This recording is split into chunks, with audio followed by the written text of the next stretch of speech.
eğer Kürt ulemanın tarihteki konumu silinmek isteniyorsa bu salt Kürtlere düşmanlıkla alakalı değil kesinlikle. Bu ulema İslam'ın birliğini sağladığı içindir. İslam birliğinden korktukları için bu Kürt ulemanın yeniden güçlenmesini istemiyorlar. Ama onların bir hesabı varsa elbette Allah'ın da bir hesabı vardır. Bizim acayip bir maharetimiz var. Hiçbirinin hiyerarşide yeri yok. Hiçbirini bir sultan desteklememiş, emin olabilirsiniz. Hiçbiri maaş da almamış. Bu Molla Mahmud'dan, Molla Muhammed Şerif onlarda.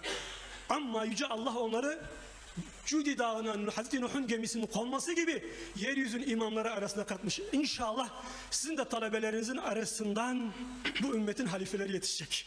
Buna gerçekten bir kardeşiniz olarak inanıyorum. Bu olacak. Gün gelecek, salt Selahaddinler yetişmeyecek. Belki bu ümmetin halifesi sizin talebelerinizin arasından yetişecek.